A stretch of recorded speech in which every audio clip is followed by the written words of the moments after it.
have a nonprofit organization called Heroes, which is helping everyone receive ongoing effective support, which is an HIV education organization. We provide services to people living with HIV or at risk for HIV, and our definition of at risk is anybody who has sex. We have a youth program called TIME, which is Teens in Motivational Education, from birth to 21.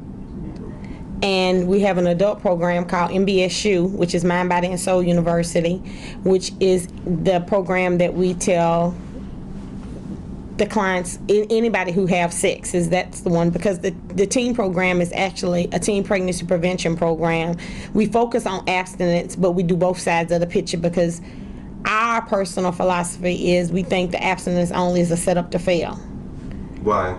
Because how can you, in Louisiana, we have some of the highest rates of STDs, high rates of teen pregnancy, high rates of high school dropouts, high rates of everything, and how can you tell them just don't do it when if they think about it, 20 years ago, they didn't have half of the peer pressures that the kids have now. They know what they did.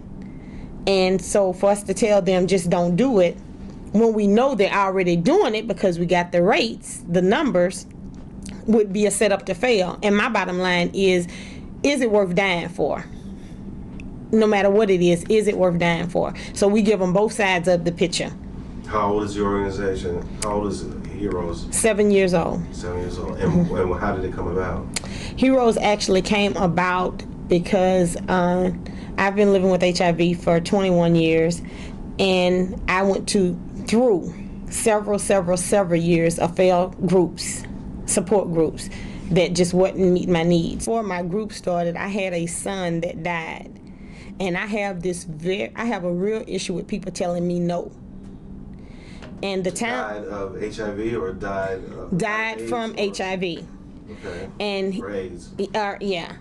Well, actually, complications from meds. He never did get the diagnosis of, but we know what it was, and that ain't even. How old was he? 3.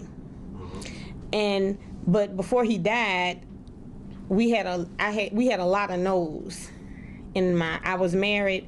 My ex-husband's job found out about my son's status from an insurance form, and because I live in a very small town, we did not have a lot of money, did not have the right last name, did not have any of that. So unfortunately in the South, I get reality checks all the time, and my reality checks is, it's so sad to say in 2004 it's still who you know.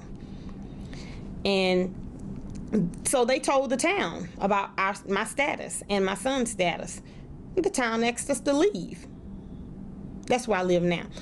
And so they fired my husband from his job, fired me. I was a substitute teacher, fired me from the job. My son was about a year old, getting ready to turn a year old, and he had actually gone to the hospital in New Orleans, and the hospital in New Orleans had given him about 6 months to live at that point. And so what we did was just trying to cope with everything that was going on, and the town was actually, they gave me so much strength, they just didn't know it, because they told me to leave.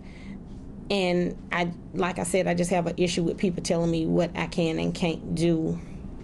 And so I actually just started fighting, and I guess if it wouldn't have been for my son, I don't know if I would have gotten as involved, because it was all focused around him. Because they was telling me what he couldn't do, and that's what made, oh no, he's gonna have everything everybody else has. I'm sorry you're scared, I'm sorry, but he's gonna have everything everybody else has. So I actually started fighting for my son, and then when my son passed, I was like, oh, I guess I could do something else now, and started going to the groups, and then realized what was going on, and they didn't work for me. So that's when I started, and I had a lot of information I'd gained when I was fighting for my son. Anymore. Oh, I have several